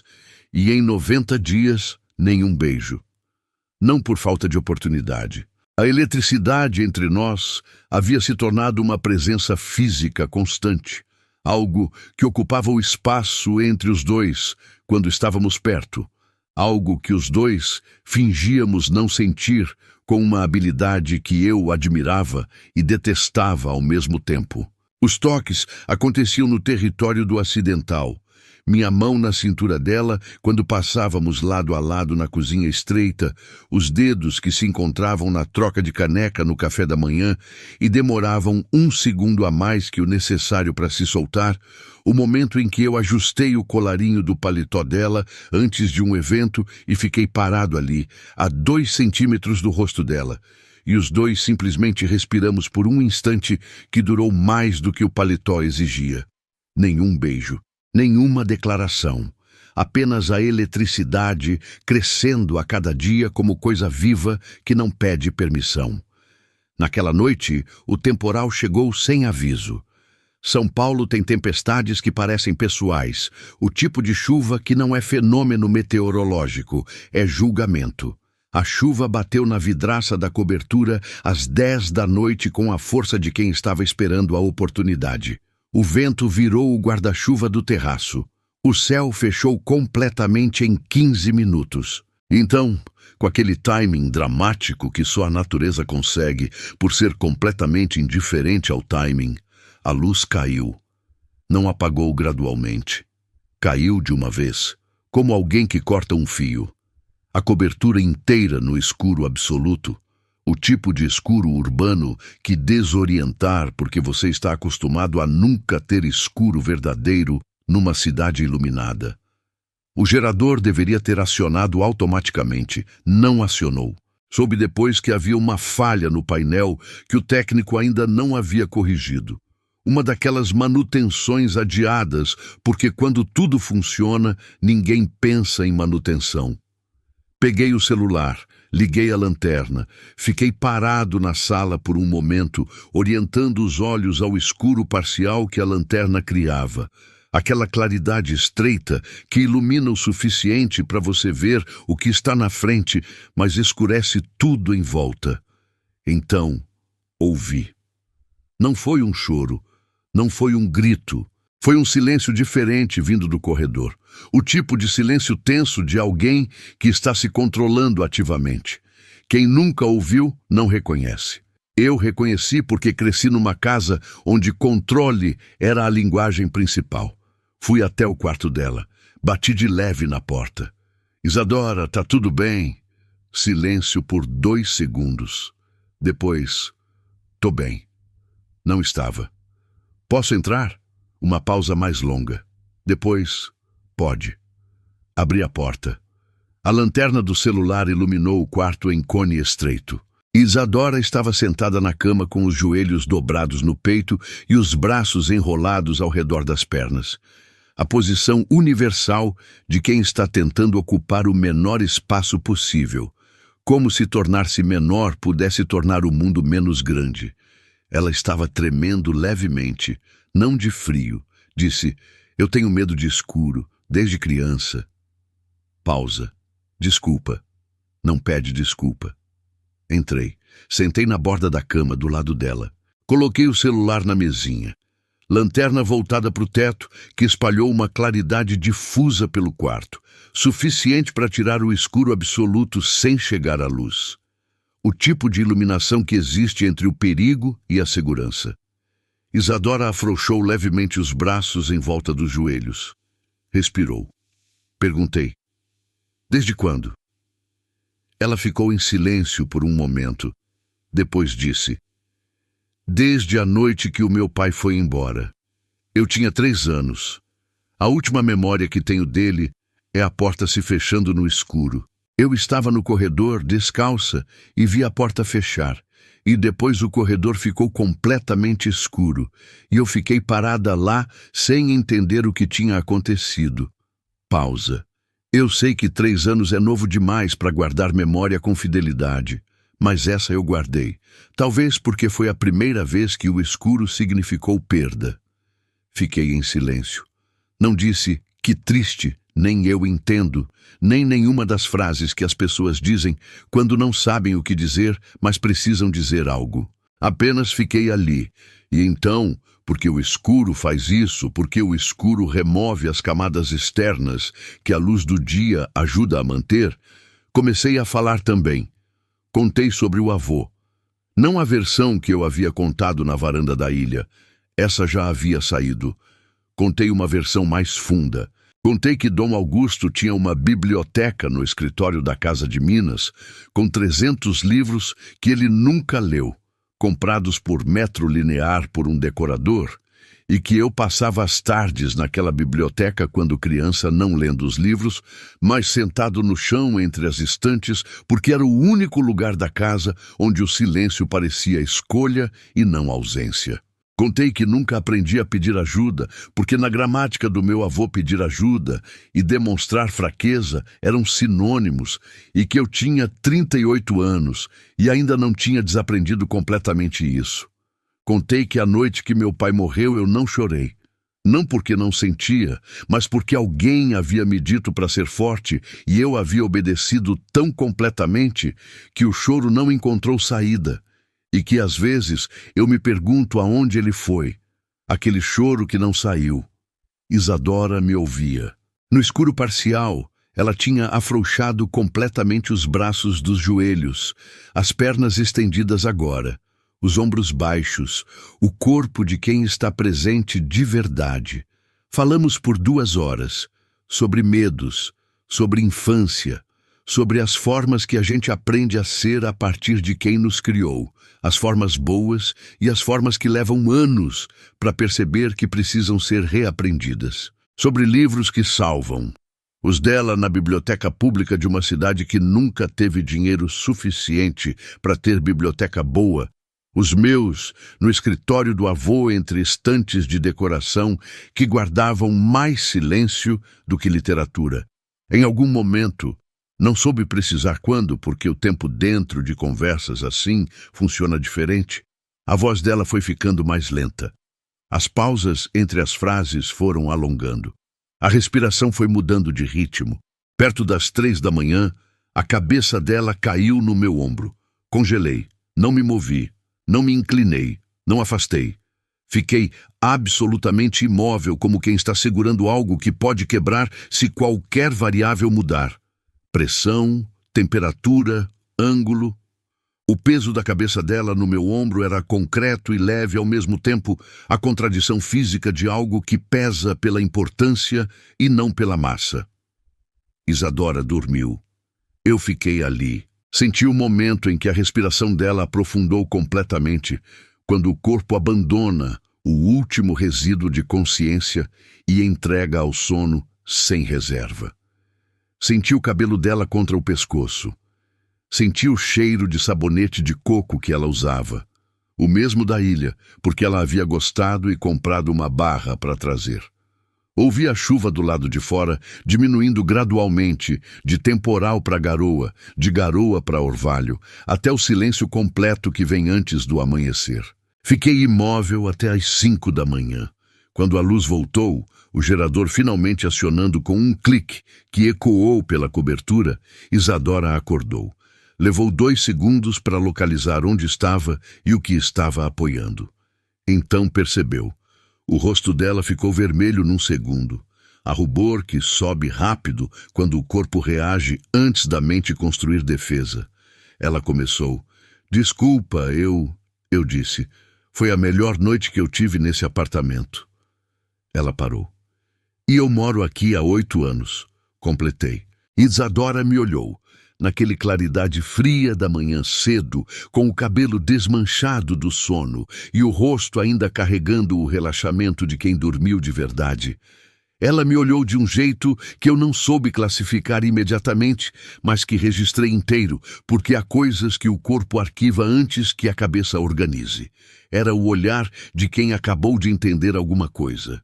Os dois sabíamos, sem dizer, sem nomear, que o contrato, o documento que o Renato havia redigido em linguagem jurídica impecável, com cláusulas e subcláusulas e prazos e valores, havia se tornado, naquelas 2 horas de escuro e conversa e silêncio compartilhado, uma peça de papel com valor estritamente administrativo. Existia outra coisa entre nós, uma coisa que nenhum advogado havia redigido e nenhum cartório havia registrado, mas que estava ali, tão concreta quanto a aliança no dedo dela, tão real quanto o peso da cabeça dela no meu ombro por 2 horas, enquanto o temporal virava silêncio lá fora. Uma semana depois, na cozinha da cobertura, Isadora cozinhou risoto. Tinha ligado para Dona Glória durante a tarde para pegar a receita por telefone. Eu ouvi o pedaço da conversa em que ela anotava os passos num papel e repetia as medidas em voz alta com a concentração de alguém estudando para a prova importante. O arroz arbóreo, o caldo quente, o vinho branco que vai na panela e não no copo. Esse detalhe ela repetiu 2 vezes porque achou engraçado que o vinho fosse para o risoto e não para ela. Eu cortei cebola. Fui designado para essa função específica porque era, nas palavras dela, a tarefa com menor margem de erro para quem nunca cozinhou de verdade na vida. A cebola discordou. Cortei irregular, muito grossa em algumas partes, e Isadora olhou a tábua com a expressão de um professor que está decidindo se corrige ou deixa passar. Corrigiu. Pegou a faca, ajeitou minha pegada e me mostrou o ângulo. Os dedos dela sobre os meus por 3 segundos, enquanto demonstrava o movimento. Nenhum dos dois comentou os 3 segundos. O risoto ficou bom. Comemos na cozinha mesmo. Não na mesa de jantar de mogno, na bancada da cozinha em banquinhos altos, com os pratos na pedra e a panela ainda no fogão. A Marta havia ido embora. A cobertura estava quieta, a cidade lá fora, indiferente. Depois do jantar, na varanda, Isadora com o chá que ela tomava toda noite, camomila, sempre camomila, porque ela dizia que camomila era o único chá que sabia o que estava prometendo E eu, com o café que ela havia feito no coador, sentamos. Fiquei em silêncio por um tempo, organizando o que eu ia dizer com o cuidado que você usa quando sabe que o que vai dizer não tem retorno. E não quer retorno, mas quer ter dito certo. Disse: Isadora, eu preciso te dizer uma coisa. Ela: fala. Eu não quero que esse contrato acabe em 2 anos. Ela ficou em silêncio. Olhou para o chá. Depois olhou para mim. Disse: Marcos, eu sou uma bibliotecária. Você é bilionário. Eu vim aqui por causa de uma cirurgia. E eu vim aqui por causa de um testamento, disse. Nenhum de nós planejou isso, mas o que eu sinto não tem cláusula. Isadora ficou quieta por um tempo que eu não pressionei. Deixei o silêncio ficar. Aprendi com ela que silêncio às vezes é processamento, não recusa. Então ela disse: Marcos, eu preciso te contar uma coisa antes de qualquer decisão. Uma coisa que eu nunca contei para ninguém. Olhei para ela. Esperei. Ela respirou fundo. Me olhou nos olhos com aquela estabilidade dela. A estabilidade de quem tem medo do escuro, mas não tem medo de ser vista. E disse: Eu sou virgem. Eu nunca estive com ninguém, na minha vida inteira. O silêncio que veio depois foi diferente de todos os outros silêncios que eu já compartilhei com ela. Era o silêncio de algo que foi dito e não pode ser não dito. O tipo de frase que reorganiza o espaço em volta dela só por existir em voz alta. Ela continuou. A voz firme, mas com uma qualidade que eu nunca tinha ouvido nela antes, não fragilidade, mas exposição deliberada, que é uma forma de coragem que eu respeito mais do que a maioria das coisas que chamamos de coragem. Eu tinha 15 anos quando todas à minha volta já tinham tido a primeira vez. Eu tinha 20 quando as amigas riam de mim por ser a última. Eu tinha 25 quando minha própria mãe perguntou se eu era assexual. Pausa. Eu não sou. Eu só nunca encontrei alguém por quem eu quisesse. E eu tô te contando isso agora, porque se alguma coisa acontecer entre a gente, eu quero que você saiba. Não é uma cláusula para mim. É a coisa mais importante que eu nunca dei para ninguém. Eu a ouvi, inteira, sem interromper, sem reagir no meio. Porque reagir no meio de uma confissão assim é sobre você, não sobre quem está falando. E aquele momento era sobre ela. Quando ela terminou, fiz a coisa mais contraintuitiva que um homem que passou 38 anos aprendendo a avançar quando vê uma abertura pode fazer. Recuei. Afastei levemente o banco. Respirei. Deixei o silêncio assentar. E então disse: Isadora, eu não vou te tocar essa noite, nem amanhã, nem na semana que vem. Se algo acontecer entre a gente, vai ser porque os dois querem. Não por contrato. Não por lua de mel perdida. Não por conveniência ou momentum, ou porque a noite estava boa. Por escolha. A sua escolha. E eu vou esperar o tempo que você precisar, porque o que você acabou de me dizer vale mais do que qualquer cláusula que eu já assinei na vida. Isadora me olhou. Os olhos dela ficaram úmidos. Não chorou, mas chegou perto. Disse: Obrigada. Disse: Não me agradece. É o mínimo que alguém deveria ter feito por você há muito tempo. E ficamos na varanda, o chá dela esfriando. O meu café esfriando. A cidade lá embaixo continuando indiferente. E entre nós dois, no espaço que o contrato havia ocupado, alguma coisa completamente diferente. Mais antiga, mais real, mais difícil de nomear e por isso mais verdadeira, havia tomado lugar. Depois daquela noite na varanda, eu me tornei um homem mais lento. Não no sentido de eficiência. O grupo continuava funcionando, as reuniões aconteciam, as aquisições avançavam, o mundo corporativo não pausa porque um bilionário está aprendendo a ser paciente com uma pessoa. Mais lento no sentido de presença. Eu, que sempre havia atravessado cada ambiente como quem tem o próximo compromisso na cabeça antes de terminar o atual, comecei a ficar. Na cozinha, quando ela cozinhava. Na varanda, quando ela lia. Na sala, quando ela ligava para Dona Glória e ria daquele riso que ela só tinha com a mãe, mais solto, mais fundo, sem nenhuma camada de adaptação ao ambiente. Fiquei e prestei atenção. Aprendi que Isadora acorda antes de mim. Sempre, sem alarme, como quem tem um acordo interno com o amanhecer. Aprendi que ela demora exatamente 7 minutos no café da manhã e considera esse tempo sagrado, não por ritual, mas porque é o único momento do dia em que ela não está fazendo nada além de tomar café e existir. Aprendi que quando ela está lendo algo que a está emocionando, ela morde levemente o lábio inferior sem perceber. Aprendi que ela fala com as plantas do jardim improvisado que havia criado na varanda. Não bobagem, conversas reais, do tipo, você está precisando de água, dito com a seriedade de diagnóstico médico. Aprendi tudo isso sem tocar nela. Não porque o desejo havia diminuído, havia aumentado na proporção direta em que eu a conhecia melhor. Porque desejo que nasce de conhecimento é diferente de desejo que nasce de superfície. Mas porque eu havia dito que ia esperar o tempo que ela precisasse. E eu sou, acima de qualquer outra coisa, um homem de palavra. Então, esperei. E enquanto esperava, fiz algo que não havia feito desde os 12 anos por obrigação escolar. Comecei a ler ficção. Especificamente, comecei a ler Orgulho e Preconceito.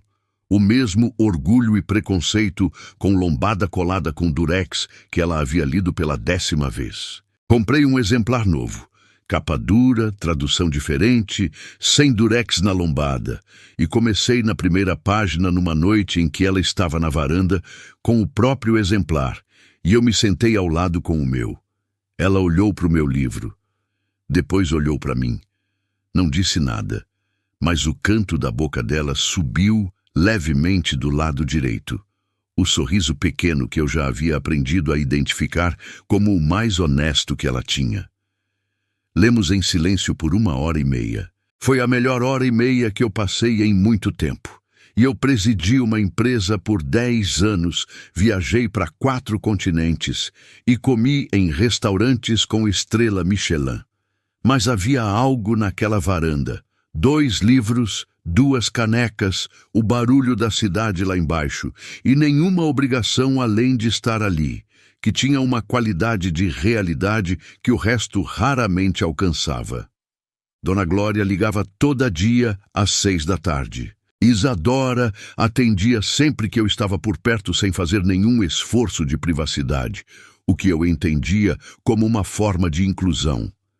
Ela não me escondia da mãe, não fingia que a vida aqui era diferente do que era. Às vezes, eu ouvia dos 2 lados da conversa, porque a Dona Glória fala com o volume de quem passou anos num ambiente barulhento e nunca ajustou. E o seu marido, filha? A palavra marido saía com uma hesitação que havia diminuído nas últimas semanas, mas ainda existia, como quem ainda está decidindo o peso exato que a palavra deve ter. Isadora respondia, tá aqui. Simples, sem adjetivo, sem qualificação. Tá aqui, que era tanto uma localização geográfica, quanto eu percebi um dia, uma avaliação completa. Ele tá aqui. O que, vindo de Isadora, que não desperdiça palavra, significava tudo o que precisava significar. Num sábado, um mês depois da noite da varanda, não havia evento, não havia reunião. A agenda estava vazia de um jeito que a minha agenda raramente fica, por acidente, por um cancelamento em cadeia que abriu um buraco de dia inteiro que eu normalmente preencheria com trabalho. Não preenchi com trabalho. Isadora estava na cozinha quando acordei, cheiro de café coado chegando até o quarto.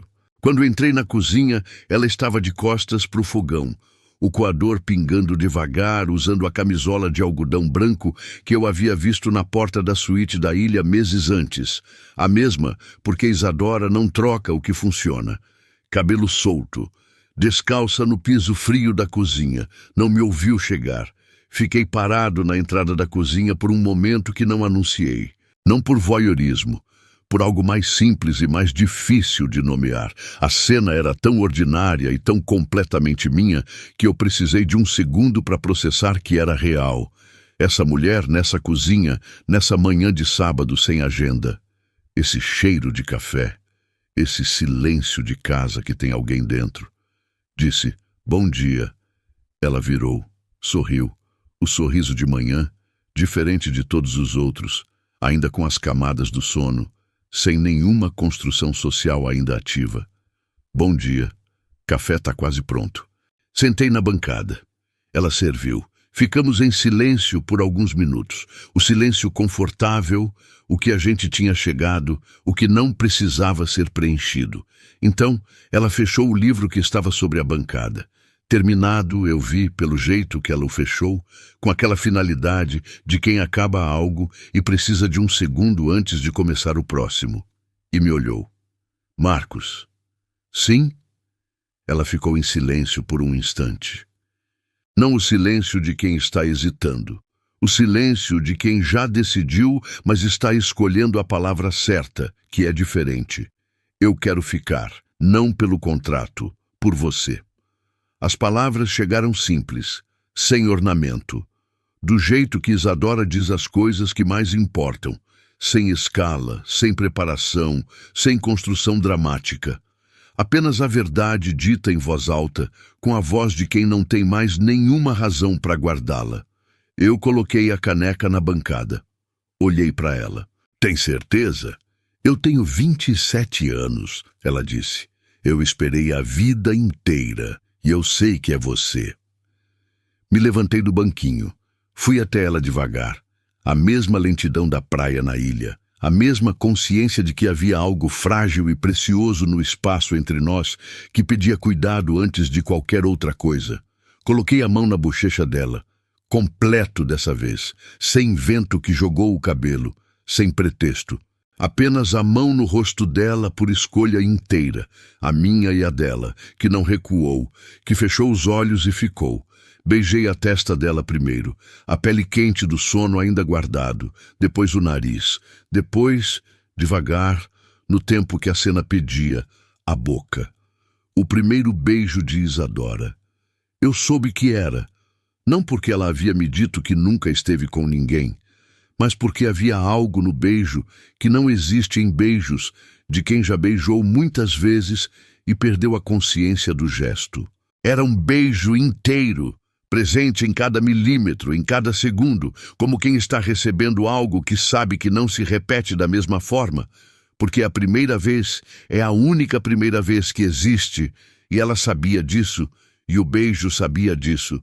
Talvez o meu também soubesse, porque todos os outros beijos que eu havia dado haviam sido, em alguma medida, transação, parte de uma negociação não verbalizada, moeda de algo que se queria receber.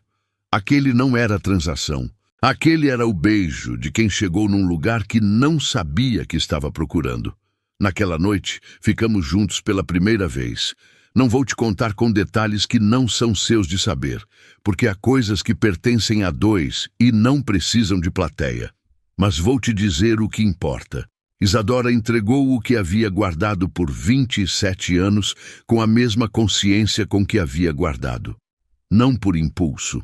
Não por pressão, por escolha, a dela inteira, sem nenhuma cláusula que não fosse o que ela queria. E eu recebi com o cuidado de quem entende que está segurando algo que não tem substituto e não tem preço e não se repete. Na manhã seguinte, acordei antes dela. Coisa rara. Isadora acorda antes de mim sempre, sem alarme, com o acordo dela com o amanhecer. Mas naquela manhã eu acordei primeiro. Fiquei deitado olhando para ela dormindo. O cabelo espalhado no travesseiro, a respiração funda e regular de sono sem ansiedade, a camisola de algodão branco, a aliança simples do cartório no dedo, que ela nunca havia tirado, eu notei, nem na ilha, nem em nenhum dia dos 90 e poucos desde o cartório. Fiquei olhando por um tempo que não medi, e pensei, com a clareza que às vezes só amanhã tem, eu paguei R$500 mil por esse casamento. E o que aconteceu ontem à noite não tem preço. Não porque foi a primeira vez dela. Isso é dado, não valor. mas porque ela confiou em mim com a coisa mais íntima que tinha, depois de 27 anos guardando, depois de tudo que a vida havia feito de razões para não confiar. Ela me escolheu. E eu fiz um juramento naquela cama que não precisou de cartório, nem de assinatura, nem de testemunha, que eu nunca ia trair essa confiança. Nunca. Em nenhuma forma que a traição pode tomar, a grande e a pequena, a óbvia e a silenciosa. Nunca. Ela abriu os olhos. Me viu olhando. Ficou vermelha, o mesmo rubor da manhã depois do temporal, rápido, involuntário, honesto. Disse: "Você tá me olhando?" "Tô." "Por quê?" Pensei por um segundo. E disse a verdade. "Porque eu ainda tô processando que você escolheu ficar." Isadora me olhou, depois virou de lado, de frente para mim, e disse algo que eu não esperava. "Eu também." E os dois ficamos assim, deitados de frente um para o outro, naquela manhã de sábado sem agenda, processando juntos o mesmo fato impossível, que um testamento, uma cirurgia de 380 mil reais e uma bibliotecária nadando de camiseta no Caribe haviam produzido aquilo. Aquela manhã, aquela cama, aquelas duas pessoas que não se conheciam 4 meses atrás e que agora se conheciam de um jeito que a maioria das pessoas não chega depois de anos. O café ferveu no fogão. Ela havia programado a véspera. Isadora se levantou para buscar. Voltou com 2 canecas, me deu a minha, sentou na cama ao lado de mim. Bebemos em silêncio. E o silêncio era o melhor tipo. O de quem não precisa de mais nada além do que já tem. Liguei para o Renato às 7 da manhã. Ele atendeu no segundo toque. Renato sempre atende no segundo toque. É uma das coisas que fazem dele um bom advogado. Aquela disponibilidade permanente que parece escolha, mas é condicionamento de décadas, servindo clientes que acham que urgência é o estado natural das coisas. Eu era um desses clientes. Fui por muito tempo. Disse: "Renato, eu preciso que você destrua o contrato." Silêncio de 2 segundos. "Qual contrato?" "O de casamento. O que você redigiu?" "Rasga, queima, anula juridicamente. O que for necessário para ele deixar de existir como documento com validade legal." Outro silêncio. Mais longo. Do tipo em que eu consigo ouvir Renato reorganizando o que ele pensava que sabia sobre a situação. "Marcos, o testamento do seu avô exige que você esteja casado até..." "Já fui cumprido", interrompi. "Eu casei. A empresa é minha. A cláusula foi satisfeita. O que eu preciso agora é que a mulher que está vivendo comigo saiba que ela não é empregada, não é contratada, não é cláusula de testamento, é esposa, sem prazo de vencimento, sem valor de saída, sem subcláusula de divórcio limpo." Silêncio mais longo ainda. "Marcos, isso é irreversível do ponto de vista do..." "Renato." Parei, respirei. "Eu sei o que estou fazendo. Anula o contrato, mantém o casamento e me liga quando estiver feito." Desliguei. Fiquei parado na varanda da cobertura com o celular na mão e a cidade acordando lá embaixo. Aquela hora específica de São Paulo em que o sol ainda não chegou completamente, mas a cidade já desistiu do escuro, um azul cinza que existe só ali, no intervalo entre a noite e o dia, que ninguém nomeia, mas todo mundo já viu. Isadora ainda dormia. Eu havia acordado cedo deliberadamente, porque havia uma coisa que queria fazer antes que ela acordasse. Ou melhor, uma coisa que queria ter feito antes de contar para ela que havia feito. Fui até o escritório. Abri o cofre onde guardava os documentos que não eram digitalizados. Contratos físicos, escrituras, documentos que precisam existir em papel, porque papel tem peso que arquivo digital não tem. Peguei a pasta bege com a etiqueta que o Renato havia colado. Contrato Valente Mendes. Casamento civil. Vigência, 24 meses. Segurei a pasta por um momento. Havia ali, em linguagem jurídica de fonte Times New Roman tamanho 12, toda a arquitetura de um acordo que eu havia considerado simples quando propus. Você faz isso, eu pago aquilo, no fim de 2 anos cada um segue seu caminho sem débito e sem vínculo. Limpo, controlado, do jeito que eu preferia as coisas. O problema é que nenhum contrato prevê o que acontece quando o contratante deixa de ser apenas contratante. Quando a cláusula de convivência produz convivência real. Quando a esposa de papel começa a cheirar a sabonete de coco e a fazer café no coador de pano e a falar com as plantas da varanda e a adormecer com a cabeça no seu ombro durante um temporal. Nenhum contrato prevê isso. Porque nenhum contrato é inteligente o suficiente para prever o que é humano. Peguei o isqueiro que ficava na gaveta.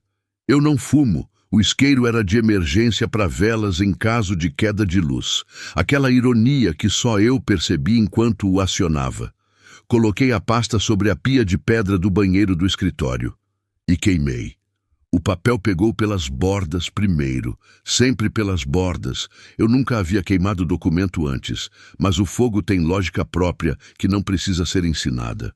A chama foi para o centro devagar, consumindo os termos e as subcláusulas, e os valores e os prazos, e tudo que eu havia achado que era suficiente para definir o que 2 pessoas podiam ser uma para outra. A fumaça subiu fina e escura. A pasta bege virou cinza, e as cinzas ficaram na pia como o que sobra quando algo que parecia sólido se revela temporário. Filmei o processo inteiro pelo celular, não por documentação jurídica. O Renato cuidaria da parte formal. Filmei porque havia uma pessoa que precisava ver. Guardei as cinzas num pequeno pote de vidro que encontrei na cozinha. Um pote que havia guardado geleia artesanal que alguém havia dado de presente e que estava vazio há meses. Lavei, sequei, coloquei as cinzas dentro, fechei a tampa. Coloquei o pote na mala, porque eu já sabia onde as cinzas precisavam estar. 2 dias depois, o jato pousou na mesma pista de asfalto privada. O mesmo calor úmido salgado entrando pela porta. A mesma areia branca visível da pista. A mesma água turquesa que fazia o azul parecer uma invenção. Isadora desceu a escada do jato e parou no asfalto, igual à primeira vez. Levantou o rosto para o sol, igual à primeira vez. Fechou os olhos por 3 segundos, mas não disse, isso é real? Dessa vez não precisou perguntar. Quando entramos na suíte, a mesma suíte principal, o mesmo quarto de cama king, onde ela havia ficado sentada sem tocar no champanhe na primeira noite, onde ela havia ligado para Dona Glória dizendo que nunca se sentiu tão sozinha. Havia uma diferença que eu havia preparado. Na mesa central, 2 taças, uma de champanhe, uma de suco de manga. Fresco, não de caixinha. Eu havia dado a instrução específica para o staff da ilha, porque havia aprendido que isso importava. E entre as 2 taças, o pote de vidro com as cinzas do contrato. E ao lado do pote, uma caixinha pequena de veludo azul marinho. Isadora viu a mesa quando entrou. Ficou parada. Olhou para o pote. Olhou para mim. O que é isso? Abre o vídeo, disse. E passei o celular para ela. Ela assistiu. Vi o momento em que ela entendeu o que estava vendo. O papel pegando fogo pelas bordas, a pasta bege virando cinza, as cinzas caindo na pia. O rosto dela foi mudando enquanto assistia. Da confusão para compreensão, da compreensão para algo que ficou nos olhos dela como água que ainda não caiu. Devolveu o celular. Ficou em silêncio por um momento. Então peguei a caixinha de veludo. Abri. A aliança era de ouro simples, não o tipo de aliança que vai em vitrine de joalheria de luxo, não o tipo que comunica patrimônio. Era uma aliança que comunicava intenção, aro fino, acabamento fosco e gravada na parte interna minúscula uma margarida. Uma única margarida, com pétalas do tamanho de milímetros, que o ourives havia feito a partir de uma foto que eu mandei. A foto das margaridas que Isadora havia plantado na varanda da cobertura e que eu havia tirado numa manhã sem ela perceber. Porque havia algo naquelas flores que eu queria guardar antes de saber por quê. Disse, A margarida é porque você me disse na ilha que era a sua flor favorita, porque cresce em qualquer lugar sem pedir permissão. Isadora olhou a aliança. Os olhos dela ficaram úmidos, não a beirada de lágrima da noite da varanda. Dessa vez, foi além. Uma lágrima desceu pelo lado esquerdo do rosto antes que ela pudesse decidir se ia deixar. Não disse nada por um momento. Depois disse: Marcos, você sabe o que eu mais gostei em você? Disse: O quê? A noite do temporal. A voz dela estava firme apesar da lágrima. Isadora chora sem perder a voz. Eu estava aprendendo, porque ela não envergonha a emoção, mas também não deixa que a emoção tome o lugar da palavra. Quando você ficou no escuro comigo sem sair, você podia ter ido. O temporal não era seu problema. O meu medo do escuro não era sua responsabilidade. Nada no contrato dizia que você precisava ficar. Pausa. Mas você ficou. E pela primeira vez na minha vida, alguém ficou quando podia ter ido. E foi por isso que eu decidi te contar quem eu era de verdade. Porque quem fica no escuro merece saber os segredos. Ela pegou a aliança da caixinha, colocou no dedo, ao lado da aliança simples do cartório que ela nunca havia tirado. Agora, as duas juntas, a do contrato que havia virado cinzas e a do casamento real que começava ali. Eu levantei as duas taças. Dei a dela. Brindamos, suco de manga e champanhe, como sempre seria, porque Isadora não muda o que não quer mudar, e eu havia parado de esperar que mudasse. Disse: Isadora Valente. Ela: Ainda me acostumo com esse sobrenome. Tem tempo. Quanto tempo? Pensei. Disse: O resto. Ela sorriu. O sorriso grande, não o pequeno e contido de quem está guardando, o grande de quem não precisa mais guardar nada. Naquela noite, o telefone de Isadora tocou. Dona Glória, pontual como sempre, 6 da tarde no horário de Brasília, que do Caribe chegava com 2 horas de diferença. Isadora atendeu na varanda, com o mar na frente e o sol descendo. Ouvi do lado de dentro, enquanto colocava as taças na pia. Dona Glória: E aí, filha? Tudo bem na ilha? Isadora: Mãe, ele queimou o contrato. Silêncio de 2 segundos. Depois, a voz de Dona Glória, que eu ouvi mesmo do lado de dentro, porque Dona Glória fala no volume de quem quer ser ouvida e não tem vergonha disso. Graças a Deus. Agora eu posso chamar ele de genro sem engasgar. Isadora riu. Aquele riso que ela só tem com a mãe, mais fundo, mais solto, sem nenhuma camada de adaptação ao ambiente. E eu fiquei do lado de dentro da suíte com as 2 taças lavadas na pia, ouvindo esse riso chegar pela porta aberta da varanda, misturado com o som do oceano. E pensei no Dom Augusto, no testamento, na cláusula que o Renato havia lido com voz de quem desarma bomba. Na noite em que eu liguei para o meu advogado às 11 da noite, pedindo que ele me arranjasse uma esposa. O velho era calculista até na morte. Eu havia dito isso antes, mas ali, naquela suíte, com as cinzas do contrato num pote de vidro sobre a mesa e a aliança de Margarida gravada no dedo dela e o riso de Isadora chegando pela varanda, eu entendi algo que não havia entendido antes. O Dom Augusto não havia me obrigado a casar. Ele havia me obrigado a parar. Parar o suficiente para que algo além do trabalho pudesse encontrar espaço. Parar o suficiente para que uma bibliotecária de chinela Melissa pudesse entrar numa cobertura de 400 metros e fazer dela uma casa. Parar o suficiente para que eu aprendesse que há coisas que não se compram, não se contratam, não se controlam. E que essas coisas são exatamente as que valem mais. O velho sabia, e usou o único idioma que tinha para me dizer. Eu nunca tive tanta gratidão por uma cláusula na vida. 8 meses. Não contei os dias. Isadora contou.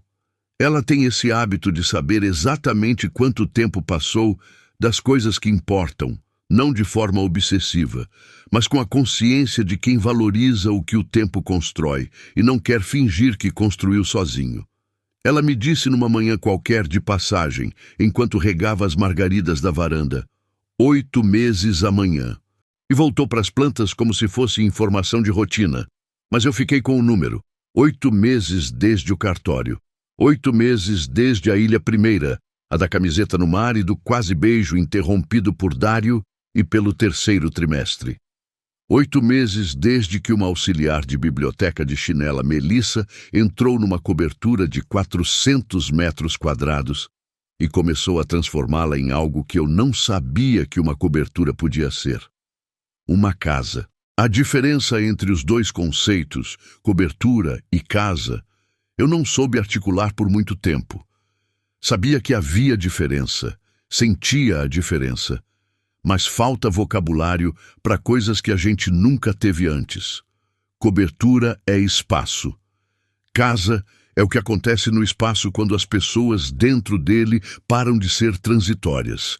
Isadora não foi transitória nem um dia. Ela transformou a sala de leitura, que havia sido projetada por um arquiteto famoso como espaço multifuncional de estar, e que eu havia usado como depósito de documentos que não cabiam no escritório, no melhor cômodo do apartamento. Levou 3 semanas e nenhuma reforma estrutural, apenas livros. Livros em toda a superfície disponível, organizados num sistema que só ela entendia completamente, mas que, quando você perguntava onde estava alguma coisa específica, ela localizava em 10 segundos, sem olhar o título, por memória sensorial de quem conhece cada lombada como rosto de conhecido. A máquina de café de R$ 10.000 estava encostada num canto da despensa. O coador de pano ocupava o lugar central do balcão da cozinha, com a autoridade de quem chegou e ficou. As chinelas Melissa, a azul dela e a preta que eu havia comprado para mim, sem anunciar, simplesmente apareci um dia usando em casa, e ela me olhou por um segundo com aquele olho que avalia antes de comentar, e depois não comentou nada, mas sorriu para o lado. Ficavam lado a lado na entrada. A Marta havia parado de se surpreender com qualquer coisa. Adaptou-se a Isadora com a eficiência de quem reconhece que algumas mudanças são permanentes e gasta energia aceitando em vez de resistindo. Às vezes, eu encontrava as duas na cozinha conversando sobre receita de Dona Glória com a intimidade de quem já estabeleceu território compartilhado. As margaridas da varanda haviam multiplicado. Isadora tinha jeito com plantas, não técnica aprendida, jeito inato, aquela coisa que algumas pessoas têm com seres vivos que não sabem articular, mas que se manifesta em resultados. O jardim improvisado que havia começado com 3 vasos havia se expandido para o corrimão inteiro da varanda. Quando o vento vinha da direção certa, o cheiro entrava pela sala. Eu havia aprendido a sentar na varanda sem fazer nada. Não parece conquista? Para mim foi. 38 anos condicionado a que espaço sem produção é espaço desperdiçado. O avô não sentava sem motivo, eu não sentava sem motivo. Sentar era transição entre um trabalho e outro, não destino em si mesmo. Isadora sentava. Sentava com chá, sentava com livro, sentava sem nada, apenas sentava e existia na varanda com as margaridas e a cidade lá embaixo. E a qualidade de presença que ela tinha nesses momentos era tão completa que eu comecei a querer estar perto dela quando ela fazia isso. Então aprendi a sentar. Ela me contou sobre a gravidez numa terça-feira. Não foi cena planejada. Isadora não planeja cenas. Não tem esse instinto de mise-en-scène que algumas pessoas têm para momentos importantes. Foi à noite, depois do jantar, enquanto eu lavava as taças na pia, porque era minha função específica na divisão doméstica que havia se instalado organicamente. Ela ficou parada do lado, encostada no balcão, com aquele silêncio diferente que eu havia aprendido a identificar, o silêncio de quem está guardando peso. Disse: Marcos. Eu disse sim sem virar, ainda com as mãos na água. Eu tô grávida. Virei. Ela estava me olhando com aquele olhar de quem acabou de dizer a frase mais importante que disse na vida e ainda não sabe como o mundo do outro lado da frase vai responder. Eu fiquei parado, as mãos molhadas, a taça na mão. O som da torneira que eu havia esquecido de fechar. Fechei a torneira e chorei. Não foi premeditado, não foi performático. Foi o tipo de coisa que acontece antes de você decidir se vai acontecer. O corpo respondendo a algo que a cabeça ainda está processando. As emoções chegando na frente do pensamento. Eu que havia passado 38 anos aprendendo que controle é segurança, que emoção demonstrada é vulnerabilidade operacional, que o Dom Augusto nunca chorou na frente de ninguém e eu havia aprendido com ele. Chorei na frente de Isadora, na pia da cozinha, com as mãos molhadas de água de lavar louça. Não de medo, de alegria pura. Aquela alegria específica que é grande demais para o corpo conter sem transbordar, que encontra saída por onde pode. Isadora veio até mim, colocou as mãos nas minhas. Disse, com aquele tom prático e terno que era só dela: "Tô interpretando as lágrimas como positivas." Eu ri, ainda chorando, disse: "São as mais positivas que eu já tive." O parto aconteceu numa quinta-feira. Eu estava na sala de parto. Não do lado de fora, esperando no corredor como se fazia antes. Não gerenciando a situação de uma distância segura. Dentro, do lado dela. Segurando a mão de Isadora durante cada contração, com a concentração de quem entende que a única função que importa naquele momento é ser o ponto fixo para alguém que está passando por algo que não tem paralelo em nenhuma experiência humana. Isadora não gritou muito. Fez aquela coisa dela de concentrar, aquela capacidade de entrar numa dificuldade e ficar dentro dela sem colapsar, que eu havia visto primeiro na noite do temporal e depois em várias outras situações menores.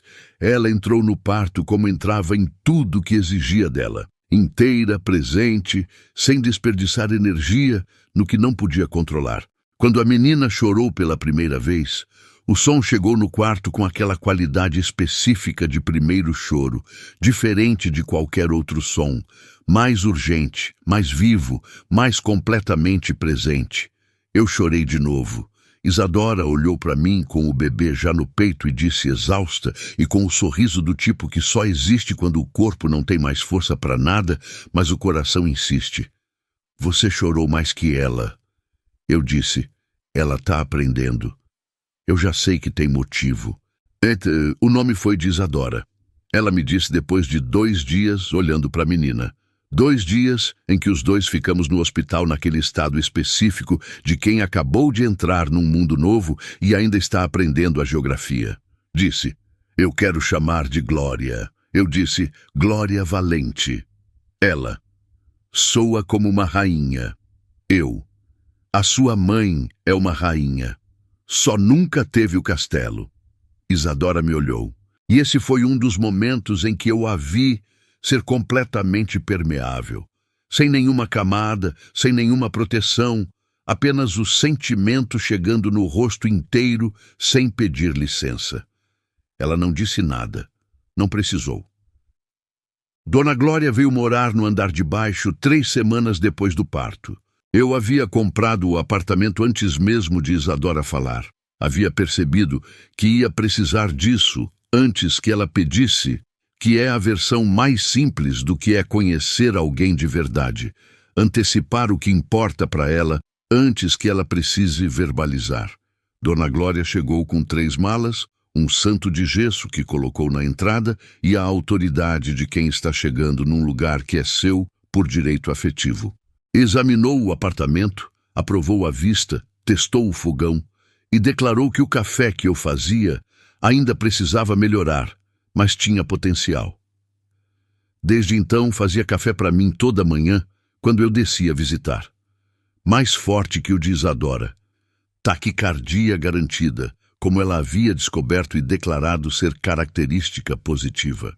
Sentava na cozinha comigo enquanto eu tomava e me contava histórias de Isadora criança, com aquela generosidade específica de mãe que sabe que está entregando os segredos preciosos da pessoa que ama e considera isso presente, não traição. Aprendi que Isadora, aos 7 anos, havia relido Cinderela 53 vezes porque havia decidido que 53 era o número certo e não estava errada em nenhuma delas. Aprendi que ela havia plantado o primeiro jardim aos 10 anos num vaso de margarina na janela do apartamento pequeno onde moravam. Aprendi que ela havia aprendido a cozinhar risoto aos 12 anos, tentando fazer algo especial para o aniversário de Dona Glória. E havia queimado 3 panelas antes de acertar. Dona Glória me contava essas histórias com os olhos que têm as mães quando falam dos filhos. Aquele brilho específico de amor que não envelhece. E eu ouvia cada uma como quem está completando o mapa de uma pessoa que já conhece o território, mas quer saber a história de como cada caminho foi aberto. No primeiro aniversário do casamento real, não do contrato, Marcos contava a partir da noite em que ela havia dito: "Eu quero ficar por você", porque aquela era a data que importava. Eu reservei a ilha, mesma suíte, mesmo chefe, mesma piscina, mesmo recife de coral a 200 metros. Mas o berço portátil de Glória ficou ao lado da cama, e as chinelas Melissa de Isadora ficaram na porta da suíte, ao lado das minhas. Na tarde do segundo dia, Isadora estava na varanda com Glória dormindo no colo. O mar na frente, o sol descendo devagar. Eu sentei ao lado. Ficamos em silêncio. O silêncio bom, o que não precisa de nada além de si mesmo. Isadora disse: "Marcos, lembra quando eu entrei no mar de camiseta aqui?" "Lembro." Ri da varanda. "E o que você pensou?" Olhei para ela. Para Glória, dormindo no colo dela. Pro mar. Disse: "Pensei que você era a coisa mais real que eu havia visto em muito tempo." E agora? Fiquei em silêncio por um momento. Não porque não sabia a resposta, porque queria dizer certo. Agora penso que o Dom Augusto era mais inteligente do que eu imaginava. Porque o testamento dele não me obrigou a casar, me obrigou a encontrar você. Isadora olhou para o mar. O vento moveu o cabelo dela. O mesmo vento da praia na terceira noite, mas agora diferente, porque tudo era diferente, porque o contexto transforma até o vento. Glória se mexeu levemente no colo dela, um ajuste de sono, e voltou ao mesmo ritmo fundo e regular. 3 meses depois, Dário ligou. Eu repassei a ligação para Isadora, porque havia chegado até mim com pedido de desculpas que não eram para mim, eram para ela. E ela tinha o direito de receber ou não da forma que escolhesse. Isadora ouviu, em silêncio, do jeito dela, completa, sem interromper, sem sinalizar o que estava sentindo antes de terminar de processar. Quando Dário terminou, ela disse: "Dário, obrigada pelo pedido, mas eu quero te dizer uma coisa. O mundo que você disse que eu era simples demais para ele mudou, porque agora eu faço parte do conselho de administração do Grupo Valente. E na próxima reunião, eu vou estar sentada na cadeira com as minhas chinelas Melissa debaixo da mesa." Desligou, me devolveu o celular. Voltou para as margaridas que estava regando. Não disse mais nada sobre o assunto. Não precisava. A cena final daquela viagem à ilha ficou comigo de um jeito que não sei explicar completamente. Era tarde. Isadora e Glória já tinham ido dormir. Eu fiquei na varanda mais um pouco. Esse hábito que havia desenvolvido de sentar sem motivo que havia aprendido com ela. A lua estava cheia, a mesma lua do Caribe, aumentada, que ilumina a água como sólido. Na mesinha da varanda, 2 objetos. O pote de vidro com as cinzas do contrato, que Isadora havia pedido para trazer, para lembrar de onde a gente veio, porque ela não foge da história, não apaga o que foi, porque entende que o que somos é feito também do que era feio e do que era errado, e do que precisou existir do jeito que existiu para chegar onde chegou. E ao lado do pote, uma margarida fresca num copo de água, branca, simples, que ela havia cortado do jardim da cobertura e trouxe na bolsa de mão no jato. Eu havia visto ela colocar e não perguntado, porque há coisas de Isadora que não precisam de explicação, apenas de presença. Fiquei olhando para esses dois objetos por um tempo. As cinzas à esquerda, a margarida à direita, a lua iluminando as duas, mas mais a margarida, porque a luz sempre escolhe o que está vivo. Do quarto, através da porta aberta da varanda, a silhueta de Glória no berço portátil, dormindo com a respiração funda e regular que ela havia herdado da mãe. E eu pensei no Dom Augusto. Na última coisa que ele havia me dito antes de ir, você construiu tudo, mas você não tem nada. E pensei, velho, você estava certo. E a cláusula que você deixou era a única forma que você sabia de me dar o que eu precisava, em vez do que eu achava que queria. Você nunca me ensinou a sorrir, mas me ensinou a honrar um acordo. E o acordo mais importante que eu honrei na vida foi o que fiz com Isadora na noite do temporal.